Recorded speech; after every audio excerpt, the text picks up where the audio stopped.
आज तरी मूड बरा असेल का हो तिचा? बघूया. युनिव्हर्सिटीमध्ये तिचे मित्रमंडळी भेटतीलच ना, त्यांच्यात मिसळून कदाचित बरंही वाटेल तिला. तिला पहिल्यासारखं बोलतं कसं करायचं हा मोठा प्रश्न आहे. म्हणून ना फार मनाला लावून घेते. मोनासारखं नाहीये तिचं. मोनाला कशाचं काही वाटत नाही.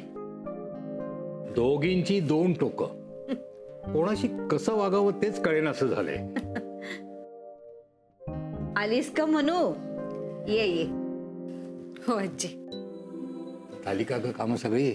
नाही, मला ना छान चहा प्यावासा वाटतोय. तुम्ही दोघं घेणार? मी करते. अगं तू दमून आली आहेस ना, मी करते. तू बस आजोबांबरोबर बोलत. नाही का आजी, मी दमली नाहीये. तूच बस, मी आणते चहा.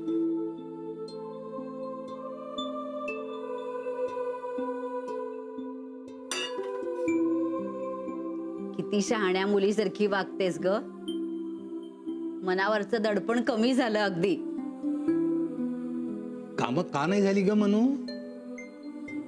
म्हणजे पुन्हा जावं लागेल की काय? आजोबा, मी दळवींकडे गेले होते. काही प्रॉब्लेम? ईशा बरी आहे ना? हो, ईशा बरी आहे. काय झालं, मी युनिव्हर्सिटीला जात असताना मला अचानक रस्त्यात विजय काका भेटले. ते म्हणाले की आर्यन आणि अथर्व घरी आलेत आणि ते माझी खूप आठवण काढतायत. त्यांनी खूप आग्रह केला आणि मला नाही म्हणता नाही आलं. याची ऐक ना, आज ना मी कढी आणि खिचडी बनवते आणि त्याच्यासोबत पापड. चालेल? चालेल ग. तुला जे हवं असेल ते कर. आणि आपण गप्पा पण मारू पापड खाता खाता.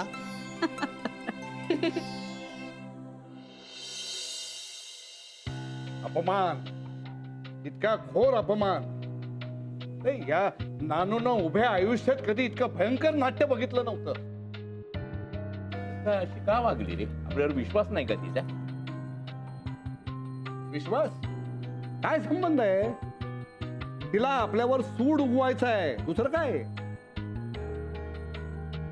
नानू, आता काय समजावणार आहेस मला मधू तू? हा? सारखी आपली कुणाची ना कुणाची तरी बाजू घेऊन मला समजावत असतोस. आता थोड्या वेळापूर्वी जे काही घडलंय तो कशाचा परिणाम होता? माई अगं, कुठल्या मुहूर्तावर त्या विक्रांतचं त्या मुलीशी लग्न लावलं? काय डोळ्यासमोरून माझ्या जात नाहीये ते दृश्य. ते पोलीस, गांगावा करणारी ती मोनिका, तिची ती मुलगी. विजय, आता बोल की रे. नानू मामा, जे काही झालंय ते माझ्यामुळे झालंय. माझ्यामुळे मोनिकाचा या घराशी संबंध आलाय. सो तुम्हाला जे काही बोलायचंय ते मला बोल. मी तर पहिल्यापासून सांगत होतो, तो मोहन या घरातून निघून गेला. कुठल्या कारणामुळं? त्याला कारण आहे ही मुलगी ईशा. ती जर इथे नसती तर मोनिकाला संधीच मिळाली नसती असा हा तमाशा करायची. मी तिची जबाबदारी घेतली आहे ना, आणि तिचे आजी आजोबा तिला इथे देऊन गेले होते म्हणून. अरे पण त्या देशपांड्यांशी संबंध ठेवू नका असं मी ओरडून ओरडून सांगतोय ना सगळ्यांना. अहो हळू, ओरडू नका, तुम्हालाच त्रास होईल.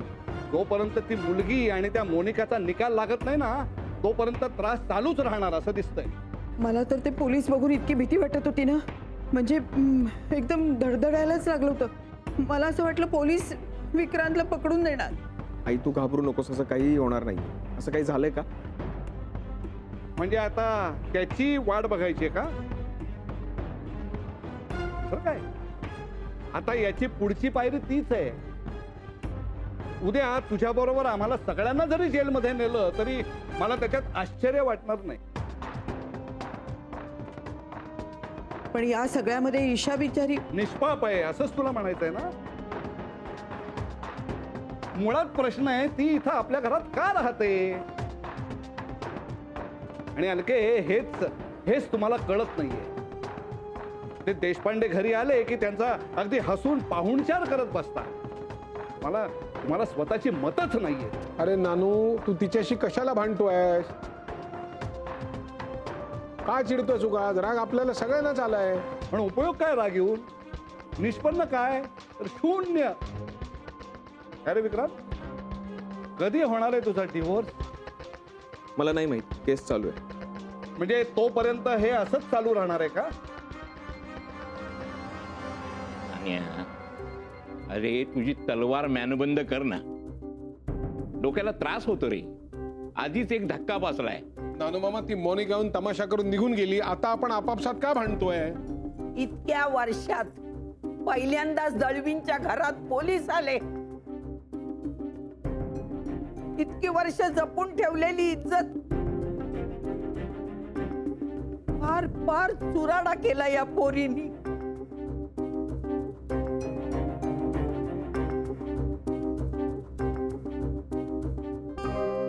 चला गरमागरम चहा घ्या.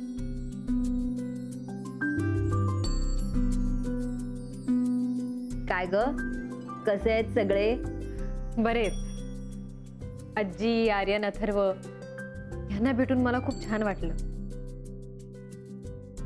तुला माहितीये, मी येण्याआधी दोघंही माझी आठवण काढत होते. अगं जीव लावलंस तू त्यांना, म्हणून आठवण काढत असतील ते.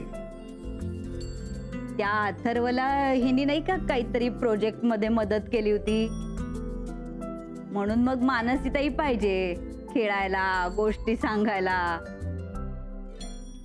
Thank you sir, thank you very much.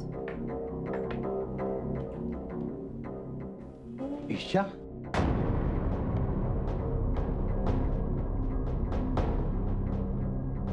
हो आजोबा. हे तुमचं घर आहे का? हो, आणि हे कोण? ही माझी आजी, हे माझे आजोबा आणि ही माझी धाकटी बहीण. ऍक्च्युली या सगळ्यांची जबाबदारी माझ्यावर आहे, म्हणून मी एकटी लढू शकत नव्हते माझ्या मुलीसाठी. पण थँक्यू व्हेरी मच साहेब, तुमच्यामुळे माझी मुलगी परत माझ्या घरी आली. नाहीतर मी एकटी एवढ्या सगळ्या लोकांना कशी फेस करू शकले असते. आता तुमचं बाळ तुम्हाला परत मिळालं आहे ना, आता काळजी करू नका. काय चाललंय सगळं? हो, तुमच्या छोट्या बाळाला घेऊन गेले ना ते दळवी लोक, त्यांना जरा दरडवून आलोय. आता काळजी करू नका, येतो मी. ॲट लास्ट पोलिसांचा धाकच दाखवला त्यांना. मला कोणीच अंडर एस्टिमेट करू शकत नाही. मोनिका, काय चाललंय काय हे सगळं? तू वेडी आहेस का? हो, आहे मी वेडी. माझ्या परवानगीशिवाय ईशाला तुम्ही नेलत ना दळवींकडे? मला विचारलं तेव्हा. आणि त्यांचं काय, विक्रांतला तर बरंच आहे ना. पण मला हे सगळं अजिबात चालणार नाही. अगं पण त्यामुळे पोलीस मला घराबाहेर काढलं ना त्यांनी. मग मी म्हणलं ठीक आहे, मी सुद्धा तुमचा अपमान करते अख्ख्या जगासमोर. मोना, काय बोलतेस तू हे? बरोबर तेच बोलते मी आजोबा. एनिवे, आता ईशा आलेली आहे घरी, सांभाळा तिला. तू दळवींकडे पोलीस घेऊन गेलीस? हो मनू, घेऊन गेले मी पोलीस. आणि तू सुद्धा होतीस ना तिकडे. अपमान होत होता माझा, पण तू काहीच बोलली नाहीस, गप्प बसलीस. होऊ दे यार. खरं तर ना माझी काही अपेक्षाच नाहीये ग तुझ्याकडून. एनिवे, तुम्ही आता फक्त ईशाला सांभाळा, दॅट्स इट. म्हणजे काय? मी निघतेय, मला जाऊ दे. आता कुठे? माझं काम आहे महत्वाचं आजोबा.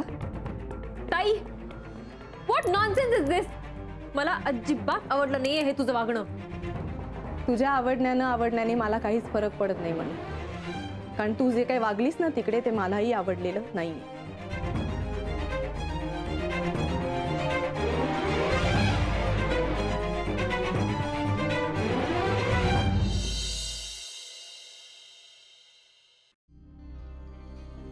Good morning. तुझी सकाळ गुड असेल, पण आम्ही रात्रभर झोपलेलो नाही. हो, ईशाने त्रास दिलेला दिसतोय रात्री. त्रास तू देतेस. वाटलंच होतं मला. आजोबा, हा माझा आणि दळवींचा प्रश्न आहे. तुम्हाला कशाला त्रास होतो या सगळ्याचा? अगं बाई, देशपांडे आणि दळवी कधी भेटूच नाहीयेत असं वागणार आहेस का तू? तुमचं काय घेणं देणं आहे आता दळवींशी? तुम्ही कशाला बोलायला जाणार आहात त्यांच्याशी? हा, कारण ती देव माणसं आहेत. राईट, देव माणसं आहेत ना ती. त्याच देव माणसांनी तुझ्या नातीचा अपमान केलाय पदोपदी. प्रत्येक वेळेला मी का सहन करून घ्यायचं? का तू हे सगळं पोलिसांचं वगैरे प्रकरण केलंस? अगं शोभतं का आपल्यासारख्यांना हे? आजी, आधी पण मी सांगितलंय, पुन्हा एकदा सांगते, हा माझा आणि दळवींमधला प्रश्न आहे. तुम्ही मध्ये पडू नका प्लीज. ईशाला आम्हाला सांभाळावं लागतं. तू असतेस तरी का तिच्याकडे बघायला? मी तर म्हणते तू आता घटस्फोट घे आणि मोकळी हो. म्हणजे मग त्यांना असा सारखा त्रास तरी देणार नाहीस. फाईन, ठीक आहे, घेते ना मी डिवोर्स, घेते. अगं तुला काही वाटतच नाही? आता त्यांची माफी तरी कशी मागायची? का जायचंय माफी मागायला? मला तुमच्या दोघांचं ना हेच आवडत नाही मुळात. त्यांनी लाथा मारायच्या मला आणि तुम्ही गुळगुळ गप्पा मारायच्या त्यांच्याशी. आणि मानसीचं काही वेगळं नाहीये. स्वतःच कुटुंब असल्यासारखी वावरत होती काल ती. ताई गप्प बस म्हणू, एक शब्द बोलायचा नाहीये. तिकडेच उभी होतीस तू. तुझ्या ताईचा अपमान होत होता आणि तू गप्प बसली होतीस ॲज युजल. फक्त एक माणूस तिकडे होतं ज्याच्यामुळे मला हे सगळं करता आलं, ती म्हणजे ईशा. ईशा नसती ना तर मला हे सगळं करायला जमलंच नसतं. मोना, तू फोन करून त्यांची माफी माग पहिल्यांदा. माफी मागू? मला नाही जमणार.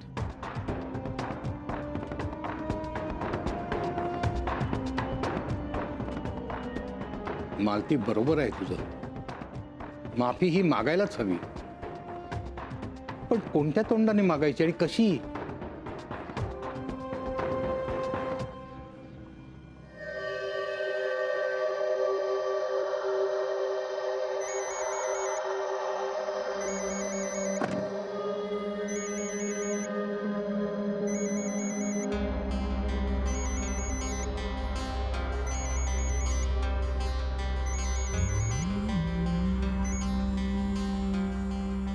हा बोल मानसी.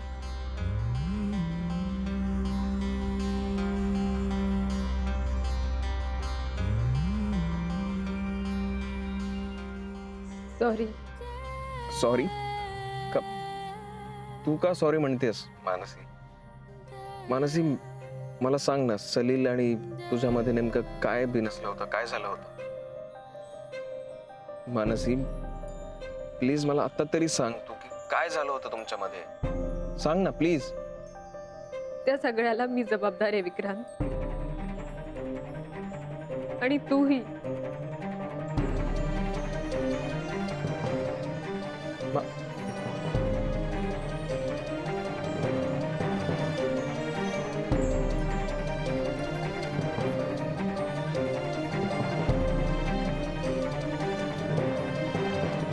पुढे काय म्हणाली ती? काहीच नाही ना, पुढे काहीच सांगायला तयार नाही. हे अर्धवट सांगितलंय सगळं. आता त्या अर्धवट सांगण्याचा मी काय अर्थ लावायचा? काय समजायचं मी? गोंधळली असेल रे ती. आणि इथे मला गोंधळून टाकले. आता मी इतका अस्वस्थ तिच्याशी बोलतानाही नव्हतो. काय म्हणाला असेल सलील तिला? आज इतकं सांगितलंय तुला, कदाचित काही दिवसांनी पुढचं सगळं सांगेल. काही दिवसांनी म्हणजे? अगं आत्या, मग मी कसा जगू? म्हणजे हा विचार मनात असताना मी कसा जगू शकतो आत्या? त्या कशाला तरी मी जबाबदार आहे असं मला कळल्यावर मला झोप तरी येईल का? आणि बाकी काहीच नाही, काहीच माहिती नाहीये. काय झालंय, कसं झालंय, सगळं अव्यक्त आहे आत्या. अव्यक्तच आहे सगळं. काय काय असतं ना विक्रांत, म्हणजे असं माझं मत आहे. काही नाती त्याला नाव नसताना देखील सगळ्या जगाला कळायला लागतं, पण प्रत्यक्षात मात्र त्या माणसांच्या नकळत ती इतरांना जास्त स्पष्ट व्हायला लागतात. म्हणजे असं सतत वाटत राहतं की यांच्यात काहीतरी संबंध आहे, यांच्यात नातं आहे असं वाटायला लागतं. त्या कसला संबंध, काय बोलतीयस तू? जे मला जाणवलं ते सलीलला जाणवलं नसेल कशाबरोबर. काय जाणवलं तुला? हेच की तुमच्या नात्यात एक अलगद जवळीक निर्माण व्हायला लागली होती. त्यालाही जाणवली असणार. जवळीक? कसली जवळीक? प्रेमातली. काय?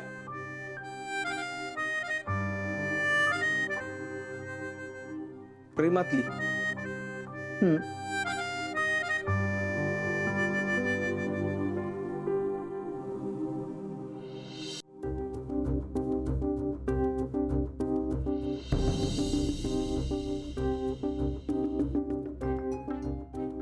विक्रांत, तो सलील आहे ना? हो. तो असा का निघून गेला?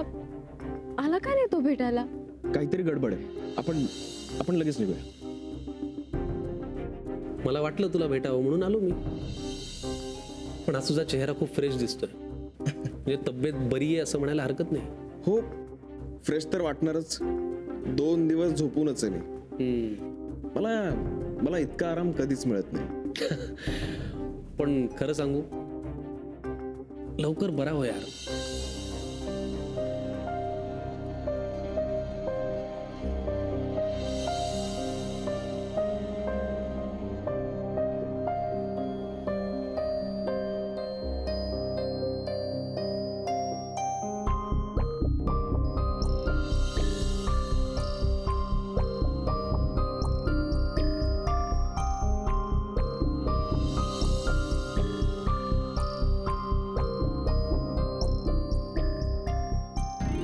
Please have a big hand for Mr. and Mrs. Davi.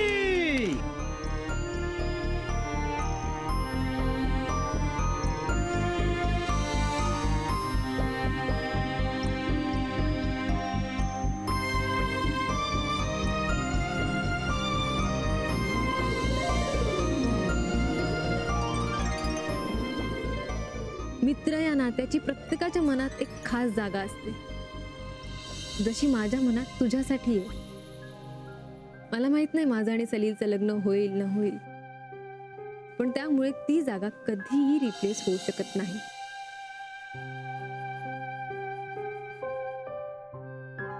माझ्या आयुष्यात होणारा हा खूप महत्वाचा बदल सगळ्यांनाच खूप चांगला वाटतोय, पण तो खरंच माझ्यासाठी चांगला आहे की नाही हे मला नाही ठरवता येते. ते सांगणारा तो आरसा तू आहेस विक्रांत.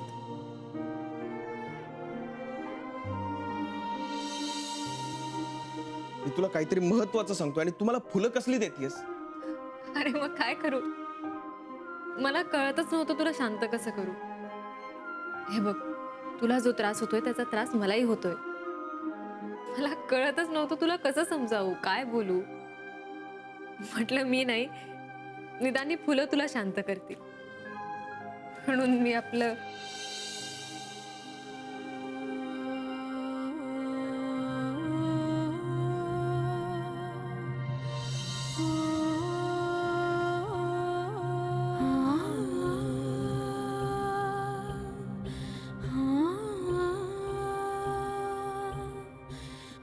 मी नाही, आपण.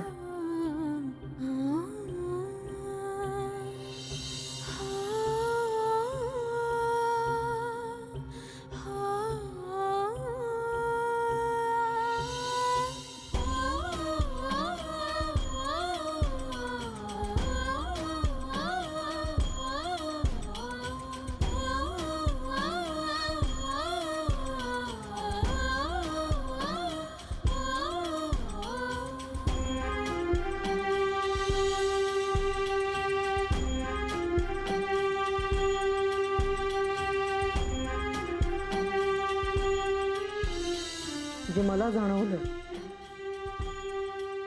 ते सलीलला जाणवलं नसेल कशाबरोबर. काय जाणवलं तुला?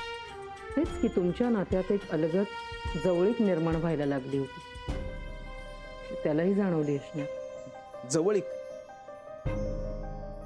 कसली जवळीक? प्रेमातली. त्या सगळ्याला मी जबाबदार आहे विक्रांत. आणि तूही.